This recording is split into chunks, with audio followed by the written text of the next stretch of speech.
Adiante, cando queiras. Bueno, pois, bons días, son José Antonio de Astrágalo. Vou comezar presentando Astrágalo. Ao final, Astrágalo é un proxecto que nace no 2010, a finais, e nace con unha intención, creo que é moi clara, que era a necesidade de desafiar un pouco os límites creativos, tecnolóxicos e contextuais, non? Que eu xa percibía un cambio. A miña trayectoria desenvolvese en Madrid, necesitaba un pouco establecer un cambio, necesitaba controlar un pouco máis as partes que construen o proxecto, non traballar só nun área concreta e específica, senón poder picar un pouquiño máis. Entón, deixo Madrid, eu traballaba para publicidade e cine facendo postproducción.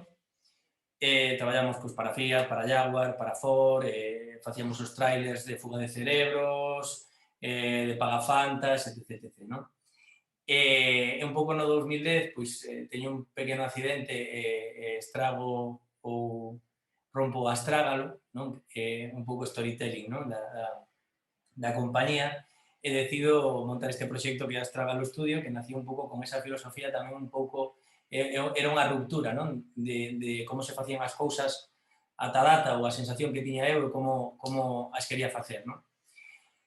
Entón, con este proxecto era como un espazo de pensamento creativo que fixese que calquera cousa fose posible a nivel conceptual, non? Que intentar xerar relatos que xeneren emoción e teñan máis engagement ca xente ao que lle contábamos este tipo de relatos, e conectar o propósito das marcas con historias, porque penso que a todo mundo nos gusta unha boa historia. Penso que é unha das razóns para que estou en Agape, non? Ao final, eu non son un produtor ao uso, pero producimos pequenas pezas, non tanto persoais ou pezas de satisfacción de cousas que queremos contar, pero si contamos o que creemos que é millor para que as nosas marcas ou os clientes que traballan con nós consigan transmitir o seu propósito como marca. Non sei se sabedes o que é o marketing de contidos, pero, bueno, ao final non é máis que xerar un contido que conecte a marca co seu público, cas súas necesidades. Isto nunca cambiou, isto leva existindo toda a vida, e ao final basase en contar relatos ou historias, non? Eu apuntei aquí algo que dicía Fosco, ¿no? Que dicía que era increíble como en tan poucos anos hubo un cambio tan rápido no consumo do produto audiovisual, gracias a, bueno, o acceso a un contido xeneralizado que ademais fixo que baixara a piratería. E falaba de Marianico El Corto, un proxecto de Aragón Televisión, que é un produto audiovisual, pero ten moito de marketing tamén de contidos, porque eu penso que articularon un proxecto transmedia ao redor de todo isto que foi moi potente, non? E digo isto porque ao final xa estamos metendo un elemento que é a innovación permanente, non? O sea, ahora hai unha figura de productor transmediático porque se produce de maneira diferente o contido en función das plataformas, non? Era o que dicía, hai moitas máis canles, hai moitas máis plataformas. E nos traballamos un pouco con eso, non? Un pouco a nosa metodoloxía de traballo, ao final, sen entrar en detalles de concepto creativo, digamos que o concepto creativo nace dunha triple alianza ou é o alumbramento do propósito da marca, non? As necesidades que ten o seu cliente e como eles se queren proxectar, non? E tendo en conta estes tres factores, chegamos a un punto que é o concepto creativo, que hai marcas que o teñen moi ben definido e que é casi o seu claim, non? Por exemplo, Red Bull. Red Bull te dá alas, non? Ou Nike, Just Do It, non? Ese é o seu concepto creativo. Ao final, Red Bull, o dicir que vas ter alas con eles, está che dicindo que non hai nada imposible.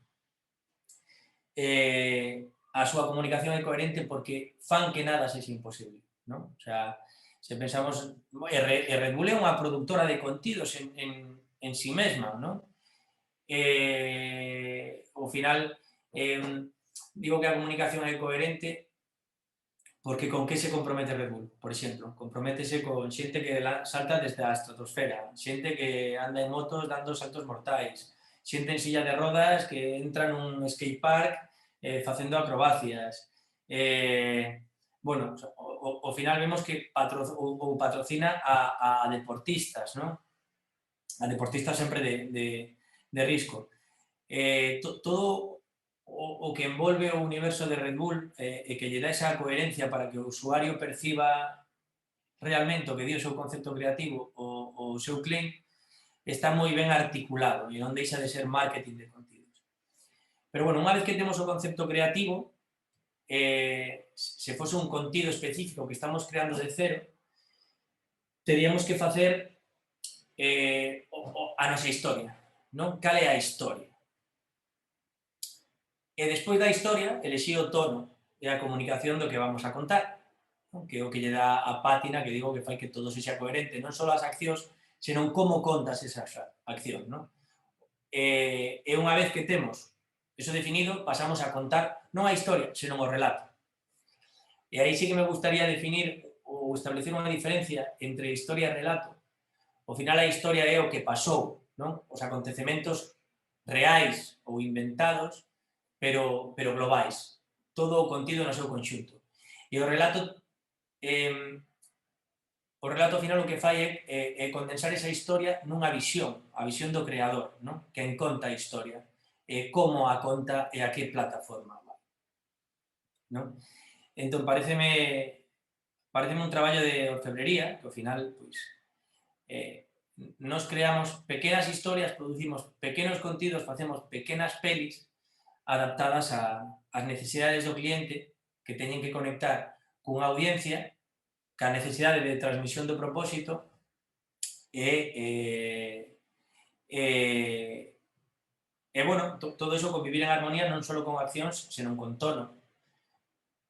E agora, por exemplo, fixemos unha campaña que non sei se a vestedes en televisión estes días, que está funcionando moi ben, fíxose dende Galicia, aí tamén, pois, fíxose dende aquí, concretamente dende Ourense, é unha campaña tamén nacional, entón coincido que hai moito talento de produción aquí, tamén hai un problema, considero que de moita fuga de cerebros, precisamente, pois, bueno, por falta de apoios, de institucións ou facilidades para producir contido de calquera ámbito. Non? E o que fixemos nos agora foi unha petición do Instituto Nacional de Ciberseguridade que tiña necesidade de concienciar, o seu propósito é concienciar sobre os riscos que podemos correr en ciberseguridade. Non? Ese era o seu propósito, concienciación. A necesidade que ten o cliente, pois, que haxa menos riscos, que a xente este máis concienciada, e que a xente asuma protocolos ou mecanismos que garanticen a súa seguridade digital e privacidade de datos, e ao final o tono que eleximos para contar este relato, o posicionamento que quería seguir o INCIBE, máis ben que o tono, o posicionamento que quería seguir o INCIBE, era elexirse como organismo que vela por este tipo de cousas, non? Entón, o noso concepto creativo foi o claim, non? Que hoxe é un anuncio, mañán podería che estar pasando de verdade. Comenzamos entón, digamos que a nosa historia é alguén que está sentado na súa casa e se lle hackea o televisor. E aquí é onde está o spot, que o mellor vestedes algún na televisión estes días, que non é máis que un comenzo dun anuncio. Quixemos facer o silencio estruendoso, non? Comeza un anuncio que non acaba, que se corta esa locución, vai esa imaxe e aparece un pantallazo negro e facemos como se fose o sistema operativo do televisor, que seguro que fostedes algún día ao caixeiro vistedes como estaban actualizando o caixeiro e víase o terminal ou o MS2, a ventana de programación. Non? Entón, empeza a aparecer o código e dixe dispositivo bloqueado. E queda penso que son 8 segundos en silencio, non? E despois empeza a peza bueno, facemos como un dolly back rápido, saímos do que pensamos que é o noso televisor que está secuestrado, e vemos que é o televisor dunha persoa que está no seu negocio, entón pómonos no contexto dunha situación real, buscando a empatía de, bueno, o sea, pensaches que te estaba pasando a ti na túa casa, acabamos de apelarte de forma directa, acabamos de facer un call to action, e saímos e daste conta que, bueno, que é un negocio, que non eras tú, tranquilo, non pasa nada, pero porque hoxe é un anuncio, pero mañá podrías estarche pasando a ti de verdade, non? Entón, tens que tomar ou adoptar os mecanismos necesarios para evitar que o día de mañán che poida pasar, non? Entón, eu penso que aquí, aunque sea un formato publicidade, a plataforma da televisión, o que fixemos é chegar a un punto de armonía que é a base do marketing de contidos, que é o que estou dicindo, pero dunha maneira diferente, non? A marca ten unha historia que contar e ao final o usuario interesalle ou responde a un tipo de historia, non? E cando confluen, se fosen dous círculos, cando confluen, o espazo que queda no medio é un contido relevante para o usuario, non? Hoxe, pois, que isto é un pouco, eu penso que plasmación o van moi da man, non? Cas plataformas, non? Como consumimos o contido a día de hoxe. Hoxe é verdade que o usuario é un xerador de contido brutal, non? O sea, casi somos nós unha propia productora de marketing de contidos, porque está a figura do prosumer, que seguramente moitos habedes escoitado falar dela, porque nós como individuo consumimos e producimos contido. O sea, todo o mundo grava un vídeo que suba a redes sociais, todo o mundo grava ou fai unha foto, ou fai un TikTok, ou antes facían un Vine, que ao final encontrar microrelatos nun tempo limitado, ao final facer un tweet e contar un relatiño nun tempo determinado, non? Transmitir un concepto. Todos contamos historias, a todos nos gustan as historias, non? E agora estamos borrachos de contido. O sea, tú entras a Instagram ou entras a Facebook e ves as Insta Stories ou ves os IGTVs ou os Reels. Entón, dis que contido consumo. E as marcas agora tamén están aí. Entón, o que vemos que está pasando a día de hoxe neste sector é que moitas marcas pensan que xa non necesitan a creatividade de unha axencia intermedia. Porque temos esta idea de snack content ou contido rápido, dicimos que hai fast content for fast users, as marcas queren xerar contido rápido ou a xente xera contido moi rápido para consumir moi rápido porque temos cada vez menos tempo, non? Pero entón aquí chegamos ao que eu penso que é un fenómeno de impacto. É moi fácil impactar, a xente entende o marketing de contidos como xerar moito contido que invada as redes, pero olvídase que o importante non só é impactar ou non só é impactar, senón é ser memorable e deixar huella. E para iso hai que facer un contido de calidade, hai que facer un contido que realmente conecte ca audiencia. Entón aquí entran en xogo, sen pasar por conceptos creativos da ciencia ben pensados para cumprir unha finalidade de cambios de hábito de consumo, que son os influencers ou os instagramers, non? Digamos que na primeira parte de producir contido masivo, non? Sempre como xeración de tráfico, non importa o contido, eu quero que me vexan, quero estar aí, non? Pero se só me ven e só estou aí, seguramente non este contando nada que xa relevante, non?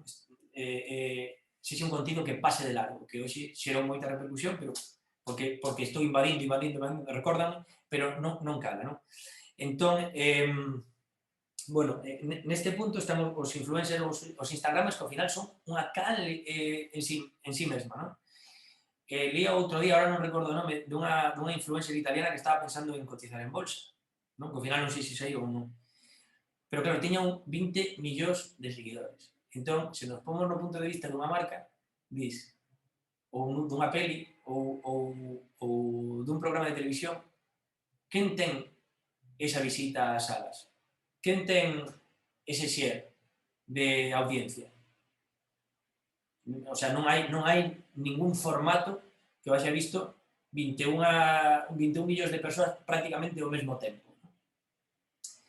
Entón, este tipo de persoas, ao final, son un contido moi non son un contido, pero son un transmisor da marca moi importante, inda que non transmitan o seu propósito, porque a marca para transmitir o seu propósito ten que ter en conta unha serie de cousas, pero saben que hai un prescriptor ou hai unha autoridade ou unha opinión validada de alguén que siguen 21 millóns de persoas que dá igual o que faga ou o que se poña, non? Que xa vai xirar unha relación ca marca tremendamente potente. Entón, as marcas están saltando directamente, moitas, os Instagramers, os influencers. E lle din, quero que vendas, sobre todo de produto, non?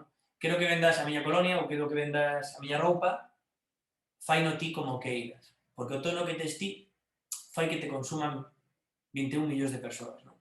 O problema que ten isto é que os valores da marca sempre buscan alguén que un pouco represente os seus valores, non? Pero non son ad hoc, non están adaptados e pode facer que se perda un pouco o propósito, que tamén é a máxia das redes, non? Que os usuarios ao final converten o teu relato, o que ti lanzaches, no seu relato e interactúan con ele. Entón, aquí podemos falar un pouco das plataformas ou das canles que se vía antes, non? Ao final, nós utilizámoslo moito en marketing de contidos, pero nunha peli ou nun formato ou nunha serie pódese aplicar perfectamente ou antes ou despois ou durante,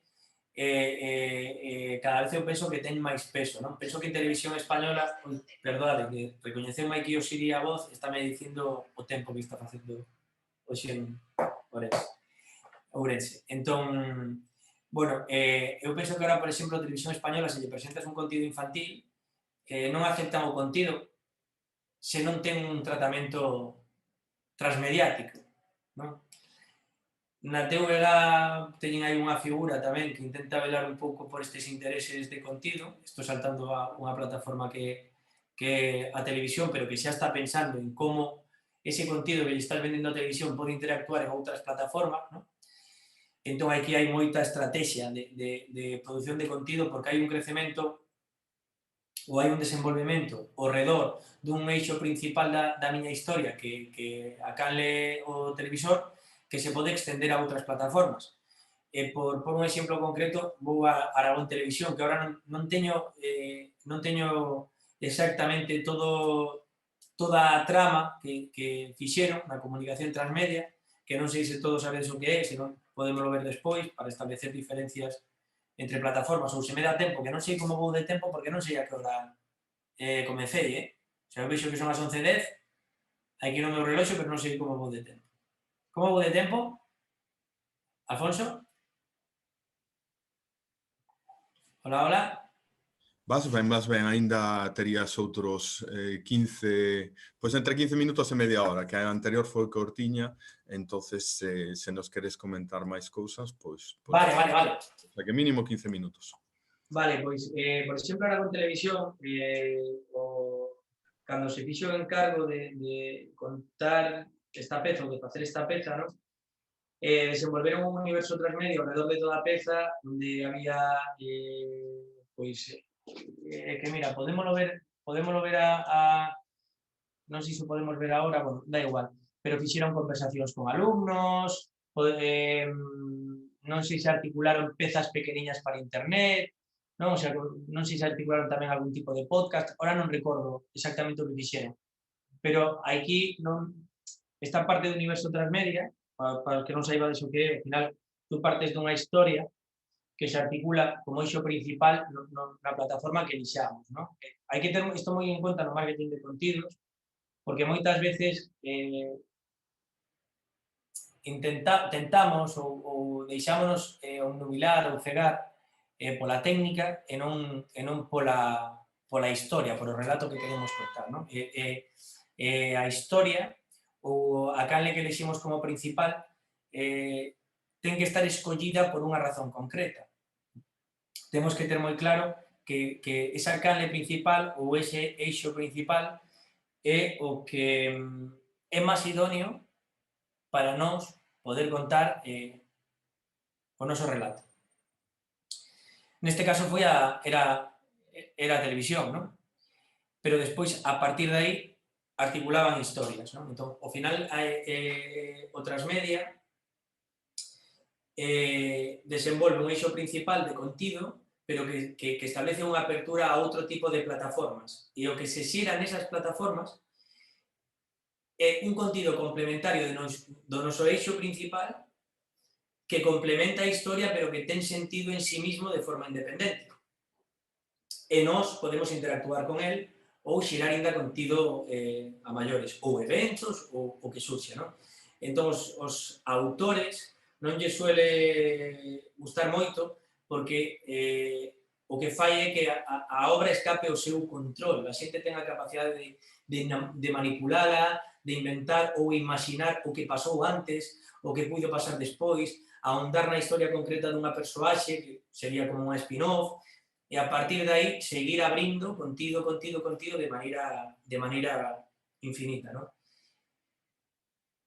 Para explicar, porque seguramente ahora que estou matizando estas cousas do Transmedia ou dando unhas pinceladas para que entendades a diferencia co Crossmedia, e co Crossmedia pódese articular noutras plataformas, pero se non consumo unha delas non ten sentido a outra.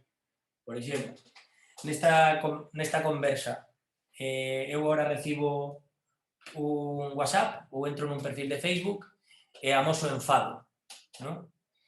Se queredes saber por que me estuve enfadando, teríades que ter acceso a unha canle de WhatsApp aberta onde poderíades ler ese tipo de contido, non? Por exemplo, os que non estedes vendo isto e só recallades nese WhatsApp non entenderíades o que pasou realmente, non? Entón, tería que consumirse o contido en orde.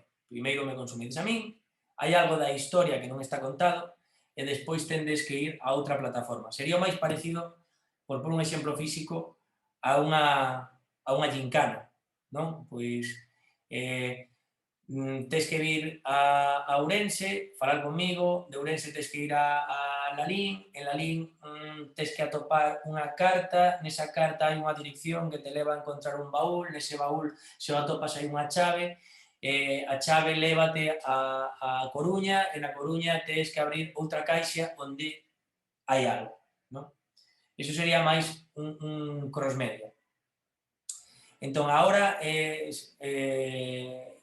se vos dades conta, a barreira que podamos ter ou as diferencias que podamos ter con a produción ou uso cada vez están máis reducidas. A única diferencia é que algo ten unha duración moi extensa e nos facemos duracións moi pequeniñas, moi concretas, pero dificultase a figura do produtor, porque o produtor ten que ter en conta moitísimas plataformas, ten que ter en conta un funnel de consumo, como me está consumindo o usuario, en que momento lle dou cada cousa, como deixo que entre, non?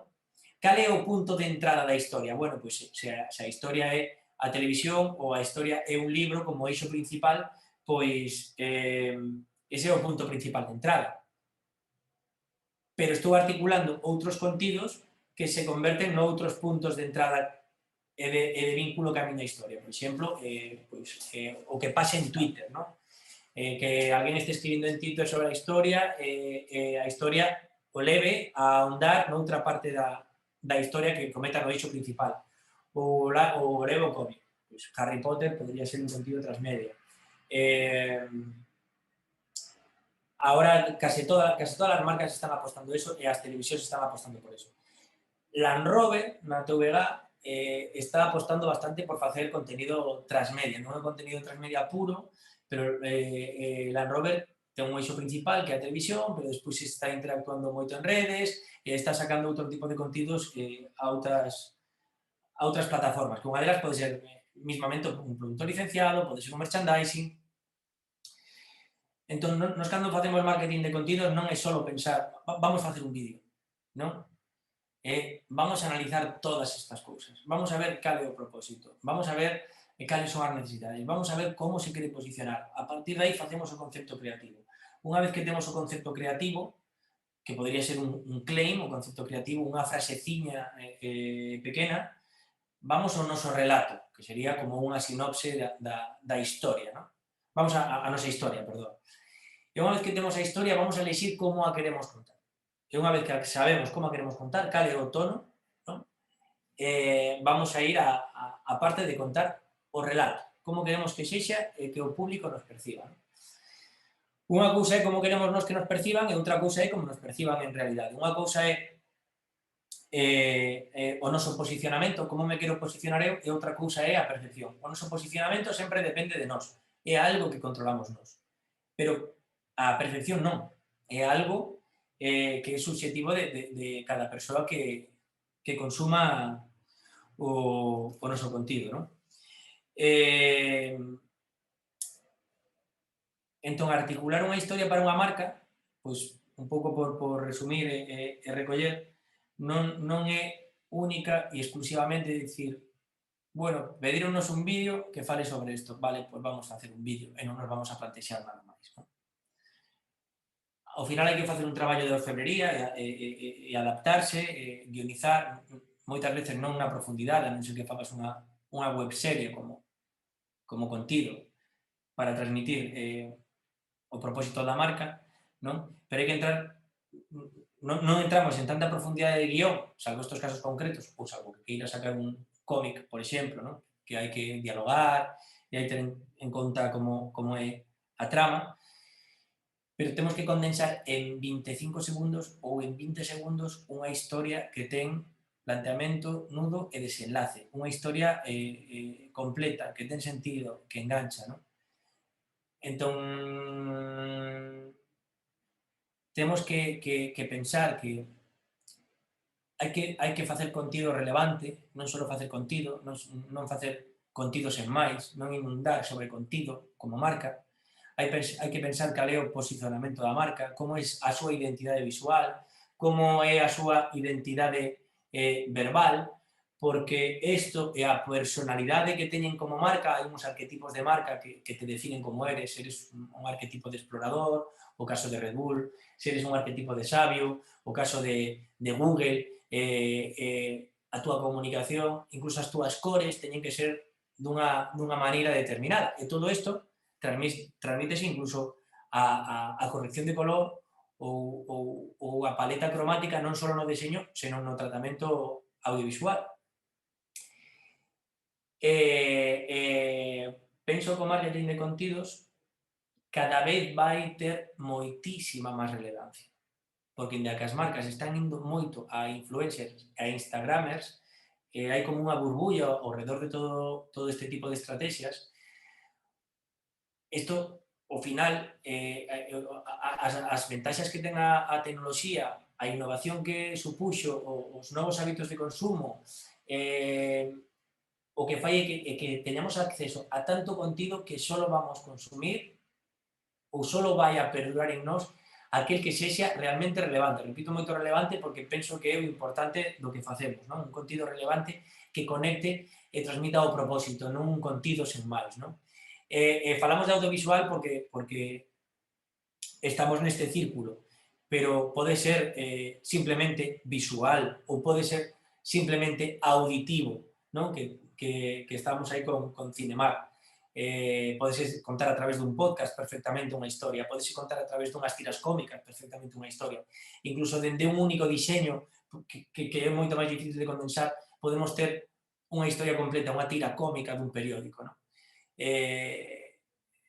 Entón, todo é contido que transmite algo, e a importancia é como o articulamos, e a plataforma é o menos importante. A técnica está para aproveitala, dame igual que sexa a realidade virtual, que sexa a realidade aumentada, que lle enviemos unha invitación digital a alguén para que acuda a un evento e ali viva unha auténtica experiencia gastronómica e audiovisual porque vai moi a tenor do que queremos contar da marca, dame igual. O importante, igual que nunha peli ou nunha serie, é a historia, é o relato, é o que quero contar, como o quero contar.